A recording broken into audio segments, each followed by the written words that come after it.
तर ठाकरेगडाच्या युवासेना जिल्हा प्रमुखाच्या घरी काडतुसांचा साठा सापडलेला आहे। महत्त्वाची आणि मोठी बातमी, चंद्रपूरमध्ये विक्रांत सहारेच्या घरी पोलीस पथकानं संयुक्त कारवाई केली आहे। इंदिरानगर भागामधील घरामध्ये 40 काडतुसं सापडल्याची पोलिसांची माहिती आहे। ठाकरेगडाच्या युवासेना जिल्हा प्रमुखाच्या घरी काडतुसांचा साठा सापडलेला आहे। चंद्रपूरमधली महत्त्वाची बातमी, विक्रांत सहारेच्या घरी पोलीस पथकानं संयुक्त कारवाई केली आहे। इंदिरानगर भागामधील घरामध्ये 40 काडतुसं सापडल्याची पोलिसांची माहिती आहे।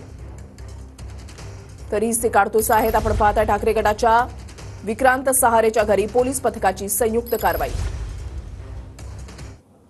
40 जिवंत काडतुसे 7.65 mm ची 40 जिवंत काडतुसे तसेच एक मॅगझिन जप्त करण्यात आली। रिव्हॉल्वर न मिळाल्याने त्याचा शोध घेत असता त्याच्या बेडरूम मधून एक तलवार मिळून आली, ती देखील पंचांसमक्ष जप्त करण्यात आली। सदर त्यांना ताब्यात घेऊन पोलीस स्टेशनला पुढील कारवाई करत आहोत।